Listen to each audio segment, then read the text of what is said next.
¿Y si el primer papa de la historia no fue solo un pescador rudo de Galilea?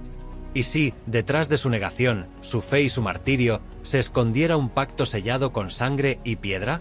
Hoy te traigo la historia jamás contada de Simón, llamado Pedro. Un hombre que caminó sobre las aguas, que cayó y se levantó, que sostuvo en sus manos las llaves del reino, y que fue perseguido por el peso de esa promesa hasta su último aliento. Pero cuidado, porque lo que estás a punto de descubrir no lo escucharás en ningún sermón. Y si te atreves a quedarte hasta el final, verás por qué el Vaticano entero aún tiembla con su nombre. Y si tú también quieres conocer toda la verdad, esa que fue escrita entre líneas y sellada en piedra, suscríbete ahora, porque esto es solo el principio. Nadie imaginaba, en aquella aldea polvorienta a orillas del mar de Galilea, que un día su nombre resonaría en los mármoles de Roma, que Simón, hijo de Jonás, terminaría siendo llamado la roca sobre la cual se fundaría una iglesia que desafiaría imperios, siglos y persecuciones. Pero antes de que fuera Pedro, antes de los milagros, del martirio, de la gloria y del conflicto, fue simplemente eso, un hombre. Un hombre con miedo, con hambre, con dudas. Y quizás por eso mismo, elegido. Mi investigación comenzó con una carta. Una carta que llegó a mí desde una pequeña comunidad monástica en la región de Capadocia, donde aún se conservan manuscritos paleocristianos que nunca han sido exhibidos al público. El fraile que me la envió, y cuyo nombre omitiré por seguridad, aseguraba que entre los textos se hallaba un relato diferente sobre el origen de Pedro. No como apóstol, no como mártir, sino como figura clave de una transición más profunda, la del hombre hacia el símbolo. Y decidí viajar hasta allí. Lo que encontré cambió mi fe, y mi visión de la historia. Simón era pescador, sí, pero no era un hombre cualquiera del pueblo. Según las crónicas sirias que encontré, pertenecía a una familia con cierta reputación en Cafarnaúm. Su padre, Jonás, había sido reconocido por sus opiniones firmes contra la ocupación romana, y se le vinculó, en textos marginales del siglo I, con círculos cercanos a los celotes. Esto no aparece en los evangelios canónicos, pero tiene sentido. El temperamento impulsivo de Pedro, su violencia inicial, como el episodio del corte de la oreja en Getsemaní, no surge de la nada. Nace de un contexto, de una historia familiar, de un linaje que ya venía marcado por la resistencia. En uno de los documentos, escritos en un griego arcaico y conservados en pergamino, se narraba un episodio desconocido. Simón habría sido arrestado por autoridades romanas locales por incitación popular años antes de conocer a Jesús. Habría pasado al menos 3 días en una celda en Tiberíades, y liberado solo tras el pago de un soborno entregado por su hermano Andrés. No había prueba de ello en los textos oficiales, pero la descripción del documento, el lenguaje, las fechas, los nombres implicados, coincidía con archivos romanos encontrados en Cesarea Marítima. Crucé las referencias. Los nombres cuadraban. Las fechas también. Y si eso era cierto, entonces el Pedro que conocemos habría sido, antes que apóstol, un prisionero político. Pero ¿cómo llega un pescador con ideas revolucionarias a convertirse en el brazo visible de la fe cristiana? La respuesta no está únicamente en el Evangelio, sino en las palabras ocultas de los padres de la Iglesia.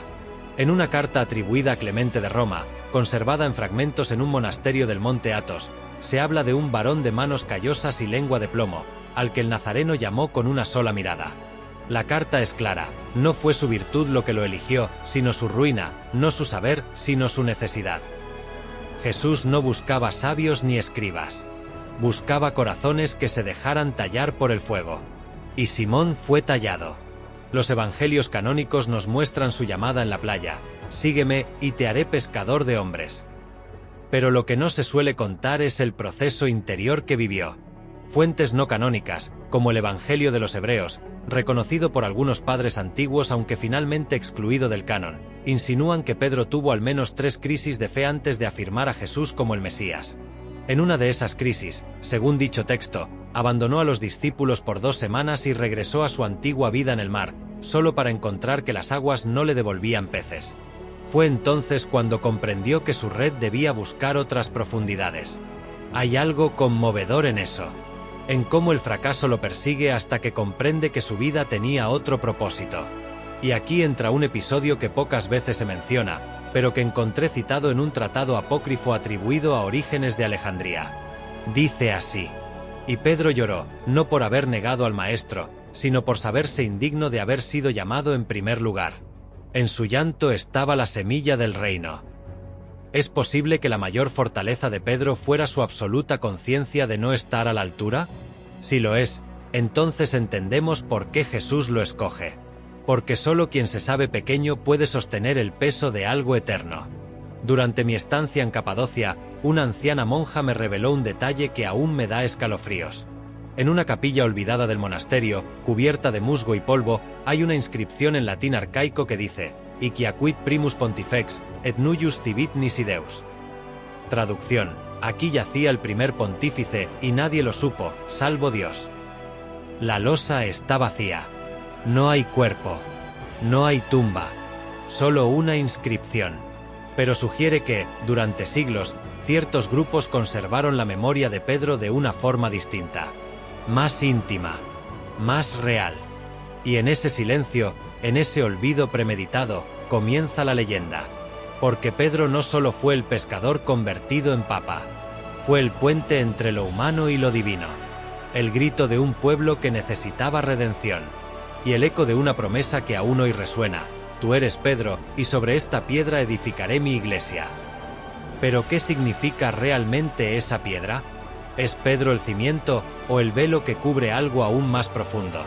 Eso lo iremos descubriendo. Porque esto, amigo mío, apenas comienza. Si en el capítulo anterior conocimos al hombre, al pescador de manos curtidas por el salitre, ahora debemos enfrentarnos al momento en que ese hombre se convierte en símbolo. El paso de Simón a Pedro no fue inmediato. Fue una guerra interior, una tensión constante entre la fe naciente y la carne que aún dudaba. Una lucha que definiría no solo su vida, sino el destino mismo del cristianismo primitivo. En los Evangelios, Jesús le pone el nuevo nombre en una escena breve pero cargada de peso profético: tú eres Pedro, y sobre esta piedra edificaré mi iglesia. Pero lo que muchos ignoran es que en el arameo original, las palabras utilizadas no solo implicaban roca, sino también obstáculo. La raíz kepa, de donde proviene el nombre, podía referirse tanto a una base sólida como a una piedra con la que uno tropieza. Una ambigüedad que resonaría en los actos posteriores del apóstol. Fue en Cesarea de Filipo donde ocurrió esta transformación nominal. El lugar no fue elegido al azar. Era una ciudad mixta, mitad judía, mitad pagana, con altares dedicados al dios Pan y a las divinidades romanas. Allí, en ese cruce de creencias, Jesús lanza la pregunta más importante de toda la historia: ¿y vosotros, quién decís que soy yo? Pedro responde sin dudar: tú eres el Cristo, el Hijo del Dios viviente. Es su momento de gloria. El instante en que lo humano se alinea con lo divino. Y, sin embargo, tan solo unos versículos después, el mismo Pedro recibe la reprimenda más dura que Jesús pronunciaría a un discípulo: apártate de mí, Satanás. ¿Cómo se explica semejante contraste? La respuesta está en la naturaleza de la misión. Pedro entendía al Mesías como un rey libertador, un restaurador político. No podía aceptar que el camino del Cristo fuera la cruz. Y en ese rechazo está la humanidad de Pedro. Su impulso de proteger, su deseo de comprender, pero también su resistencia al misterio del sufrimiento redentor. No podía concebir que la victoria pasara por el fracaso. Este patrón se repite. En el huerto de Getsemaní, cuando los soldados vienen a arrestar a Jesús, Pedro actúa. Desenfunda su espada y ataca. No lo hace por violencia gratuita, sino por lealtad mal entendida. Todavía no había aprendido que el reino no se defiende con acero, que las llaves que recibiría no eran para abrir puertas terrenales, sino para sellar verdades eternas. Una de las pistas más sorprendentes que encontré en mi investigación procede de los llamados Hechos de Pedro, un texto apócrifo conservado en códices del siglo III y traducido al copto en versiones posteriores. En él, se describe una visión que Pedro tuvo la noche antes de su martirio. En ella, Cristo le aparece no como Señor glorioso, sino como esclavo encadenado. Pedro le pregunta: ¿por qué así, maestro? Y Cristo le responde: porque así he venido al mundo y así debes seguirme. Es una escena conmovedora, profundamente simbólica. El líder de la iglesia no recibe corona ni cetro, sino cadenas. Su trono será una cruz invertida. Y aquí entramos en el corazón de la transformación.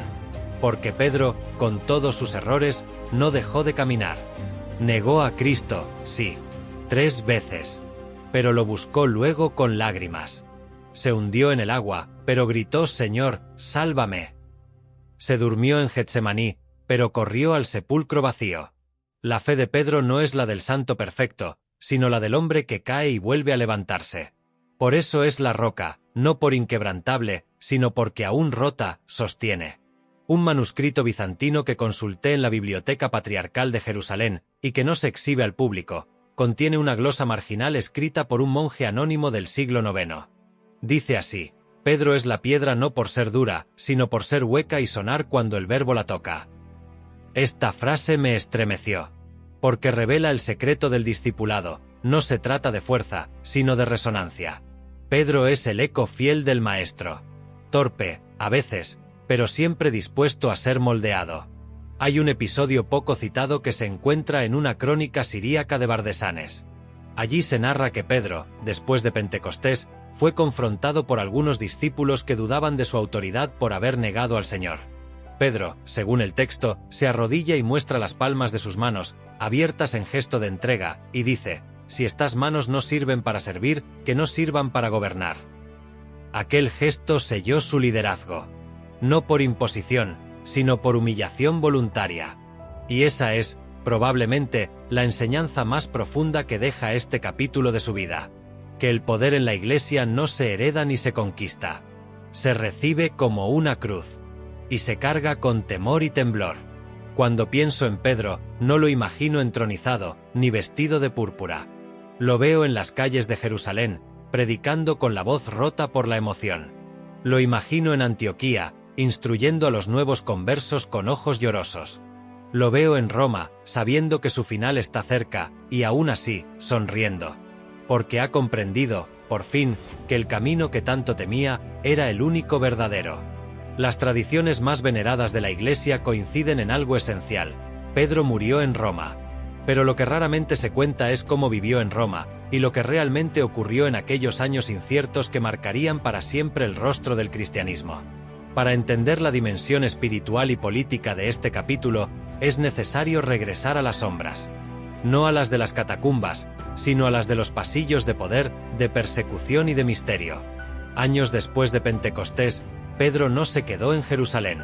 El crecimiento explosivo de las comunidades cristianas lo obligó a desplazarse. Antioquía, Cesarea y finalmente Roma. La ciudad del César. La ciudad del Coliseo, de los ídolos, de las conspiraciones. Y también el lugar donde se jugaba la última gran batalla espiritual, la de la sangre contra la espada. ¿Pero qué hacía un pescador galileo en la capital del imperio más poderoso del mundo? ¿Quién lo envió? ¿Por qué Roma y no otra ciudad? Las fuentes canónicas guardan silencio. Pero los documentos apócrifos y los textos patrísticos, si se leen entre líneas, sugieren una trama más compleja. Según una carta atribuida a Clemente Romano, que encontré reproducida en un códice del siglo V guardado en Verona, Pedro habría llegado a Roma bajo un nombre falso: Simon Barjona, Mercator de Siria.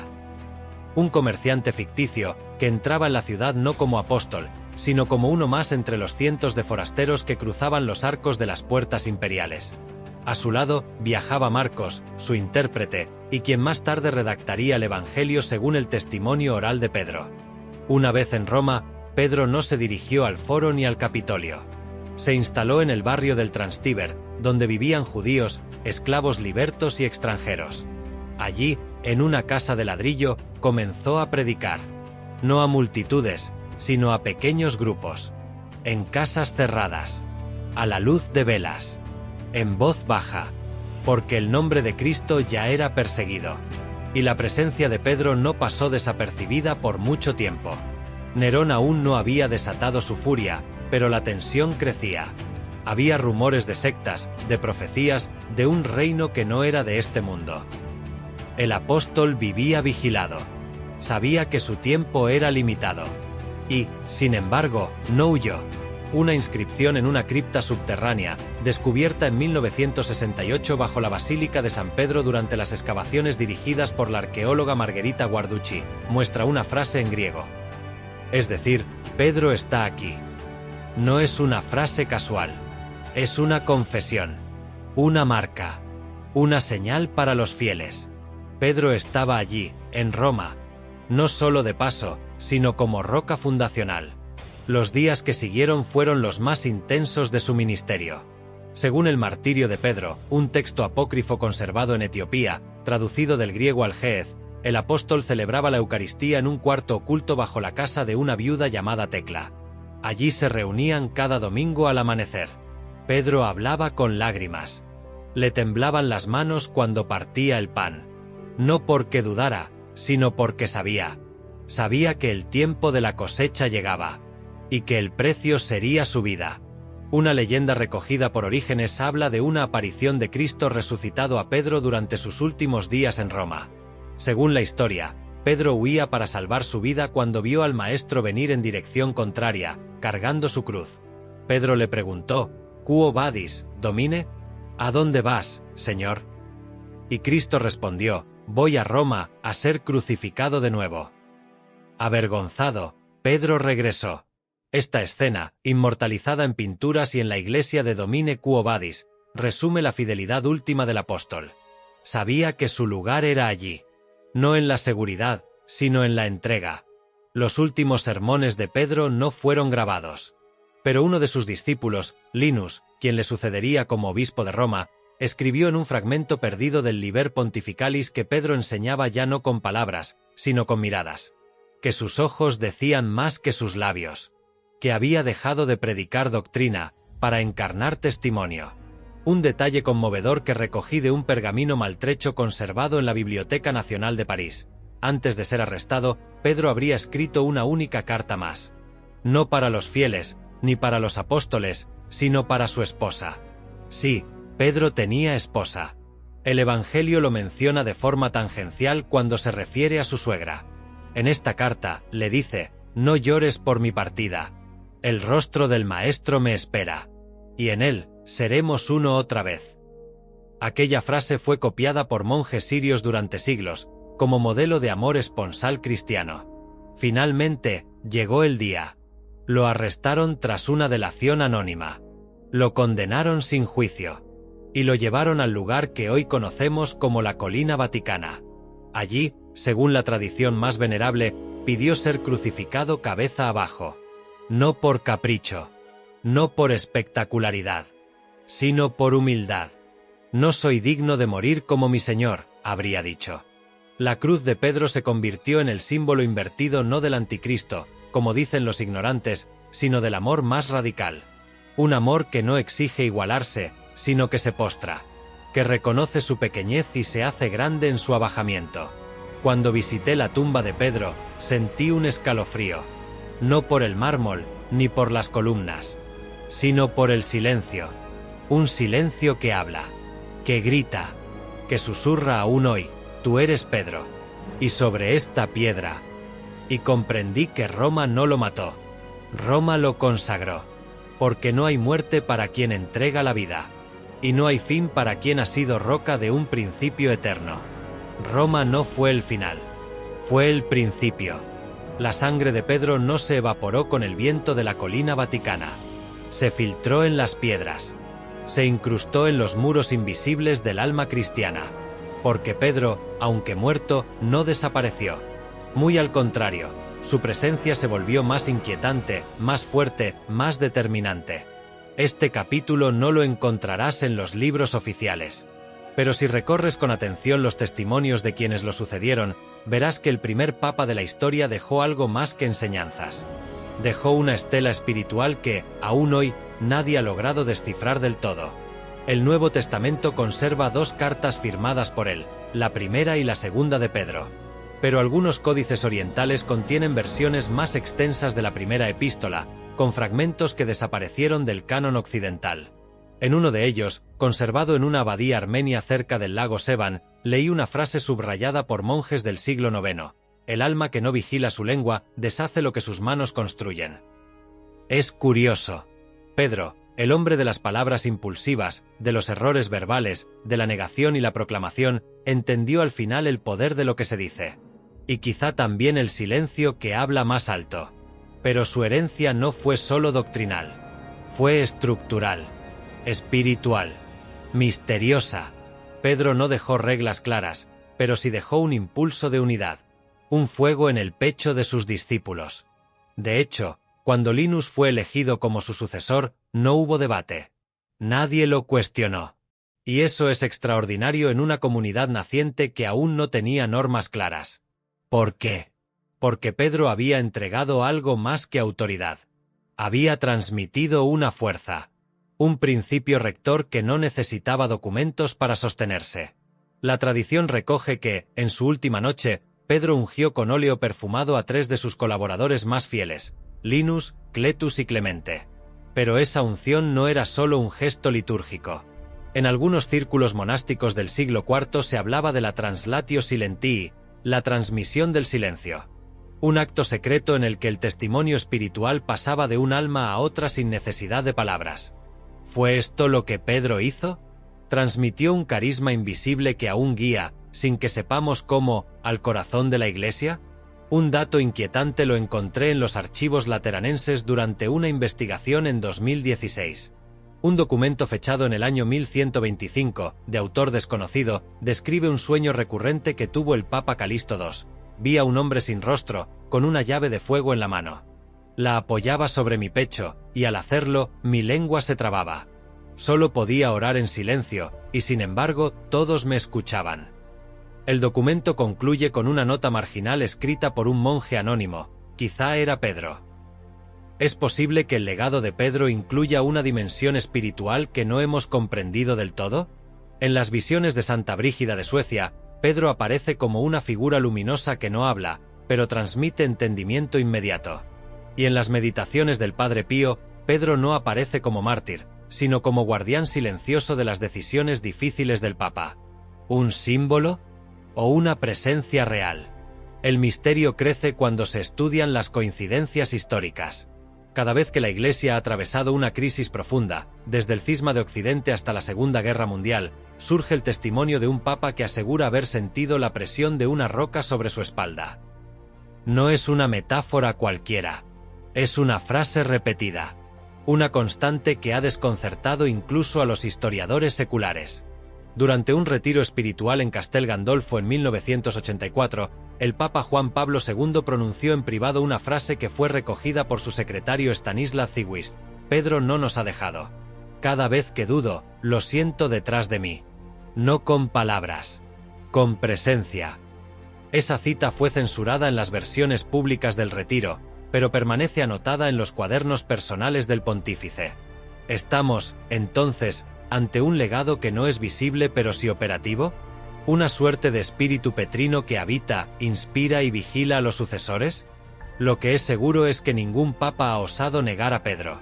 Todos se han presentado como su siervo, como su continuador, como el que se sienta en su cátedra.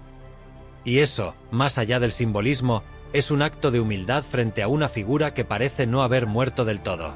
Pedro, el pescador, el impulsivo, el negador, el afirmador, el mártir.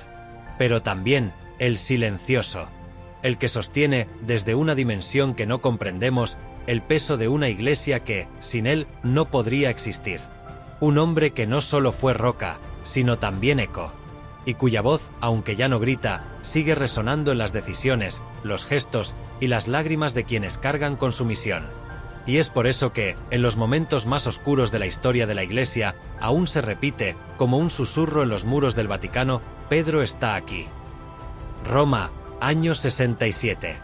Nerón gobierna con una furia que ya ha dejado cicatrices imborrables en el rostro de la ciudad. El fuego que arrasó sus calles 2 años antes aún arde en las pesadillas de muchos. Y aunque los cristianos no lo iniciaron, fueron convenientemente culpados. La persecución se intensificó, no como una caza improvisada, sino como un espectáculo. Los leones ya no bastaban. Se necesitaba algo más. Un símbolo. Un mensaje. En este contexto se ubican las últimas horas de Pedro. La mayoría de los relatos coinciden en que fue arrestado en los alrededores del Trastevere, en una casa discreta donde vivían algunos cristianos judíos. Lo que pocos mencionan es el contenido de la carta que Pedro escribió esa noche, entregada a un joven discípulo llamado Próspero, que más tarde sería diácono en las catacumbas. Esta carta, conservada parcialmente en fragmentos de pergamino en el archivo secreto de San Clemente, dice: «El mundo cree que esta es mi caída, pero en realidad es mi ascenso. No niego mi debilidad, pero ya no me paraliza. Si morir en cruz es el precio de seguirlo, entonces que la cruz me reciba al revés, porque no merezco compartir su postura. No aún». La frase «que la cruz me reciba al revés» ha sido interpretada durante siglos como una súplica de humildad. Pero el teólogo Giovanni Mercurio, en su polémica obra Signa Crucis Inversa, plantea una tesis más atrevida, que Pedro comprendía, en ese acto, una inversión del mundo, una lectura desde abajo, desde la perspectiva de los pobres, de los que sufren, de los que yacen en el polvo. La cruz invertida no era humillación, sino revelación. Mientras tanto, en la prisión mamertina, una mazmorra húmeda y oscura bajo el foro romano, Pedro no estaba solo. Pablo también había sido arrestado poco antes, aunque sus destinos tomarían caminos distintos. Pablo sería decapitado, Pedro crucificado. ¿Se vieron? ¿Se despidieron? Una tradición recogida por Eusebio de Cesarea narra que ambos oraron juntos una última vez, espalda contra espalda, sin poder mirarse. Pero en su oración, sus voces se entrelazaron. Dos columnas, una misma base, dice el texto. Hay un detalle que siempre me ha perturbado. En un códice apócrifo encontrado en Alejandría, atribuido a un discípulo desconocido llamado Nicanor, se menciona que antes de ser conducido al lugar de su martirio, Pedro pidió besar el suelo de Roma. «Este polvo», habría dicho, «se mezcla con la sangre de muchos. Déjame formar parte de su barro». El lugar de la crucifixión no fue el Coliseo, como muchos creen. Fue en la colina vaticana, en un circo imperial destinado a carreras y ejecuciones públicas. Allí, según los Acta Petri, Pedro fue atado a una cruz de madera sin cepillar. Los soldados se burlaban. Algunos espectadores lloraban. Una mujer llamada Petronila, que según algunas fuentes era su hija espiritual, y para otros, su hija biológica, presenció el acto desde lejos, oculta entre las multitudes. Ella conservaría años más tarde un trozo del madero, escondido en una urna de arcilla bajo la Domus Ecclesiae del Aventino. Lo más desconcertante es que, según varios testimonios medievales, mientras Pedro agonizaba boca abajo, no gritaba. Rezaba, pero no oraciones aprendidas. No salmos. Murmuraba nombres. Muchos nombres. De personas que nadie ha identificado nunca. Como si intercediera, uno a uno, por los olvidados del mundo. Un fraile franciscano que tuvo acceso a la reliquia de su cruz, conservada en parte bajo el altar mayor de San Pedro, escribió en el siglo XIII, «Su madero hablaba. No con palabras, sino con fuego. El que lo tocaba con fe, sentía un peso distinto. No el del mártir, sino el del pastor que aún cuida». Y así, colgado del revés, Pedro murió. No como un apóstol heroico, sino como un hombre completamente rendido a Dios. Y es en esa entrega total donde reside su verdadero poder. Porque el imperio no lo aplastó, lo reveló. Cuando cayó la noche, su cuerpo fue retirado en secreto por cristianos fieles. Enterrado a escondidas, sobre suelo que más tarde se convertiría en la base de la basílica más importante del mundo. Nadie lo supo en ese momento. Pero justo debajo del altar donde cada papa celebra misa, reposa, aún hoy, aquel que no quiso morir como su maestro. Pedro, el pescador, el impetuoso, el primero en proclamar, el primero en negar, el primero en ser llamado roca, y el único en ser crucificado mirando hacia la tierra, como si no pudiera apartar la vista de la humanidad que le fue confiada. Y con su último aliento selló no solo un testimonio, sino una promesa, que donde estuviera un corazón dispuesto a seguir a Cristo, él también estaría, sosteniéndolo, aunque fuera desde la sombra.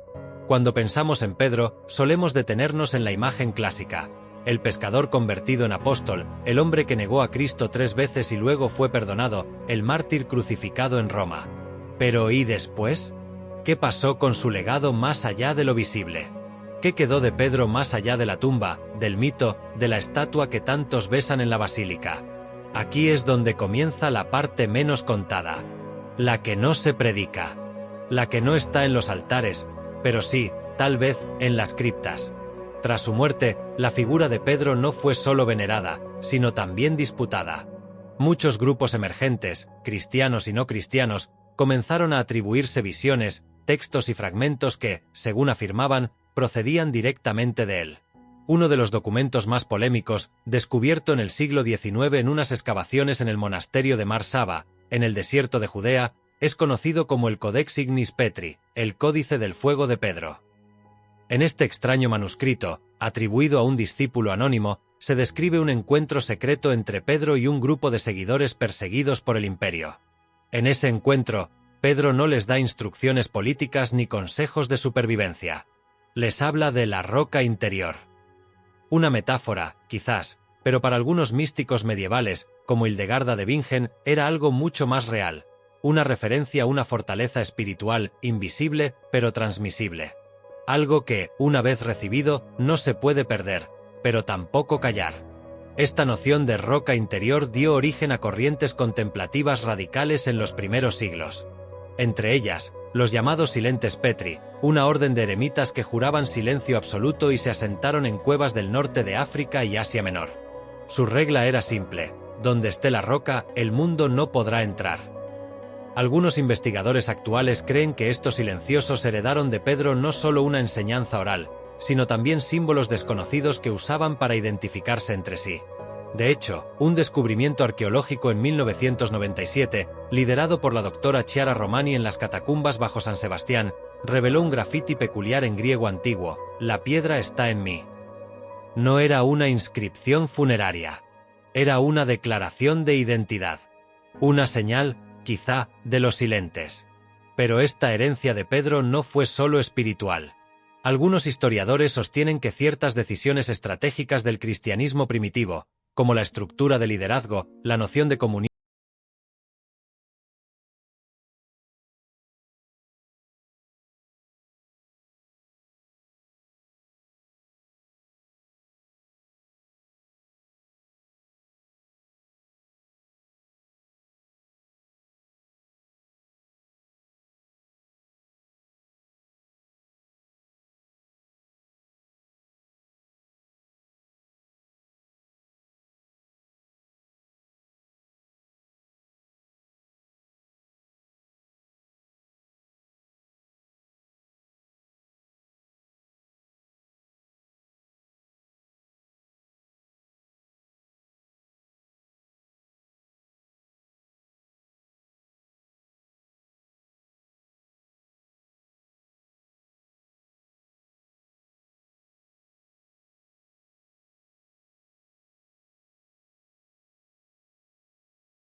que la verdad, cuando se encierra bajo llave, es porque aún arde. Hemos recorrido un viaje intenso, lleno de luces y sombras. Desde las aguas del lago de Galilea hasta las profundidades de la necrópolis vaticana, desde el miedo del pescador que negaba conocer a su maestro, hasta el eco de una voz que aún hoy, siglos después, retumba en la cúpula de la Iglesia Universal: «Tú eres Pedro, y sobre esta piedra edificaré mi iglesia». Pero la verdadera pregunta no es solo quién fue Pedro, sino por qué. ¿Por qué fue él el elegido? ¿Por qué aquel que tropezó tantas veces acabó siendo el fundamento? Quizás porque no fue el más sabio. ni el más fuerte, ni siquiera el más fiel, sino porque fue el más humano. Y Dios, que ve en la debilidad una oportunidad de gloria, convirtió su temor en fe, su negación en proclamación, su ruina en roca.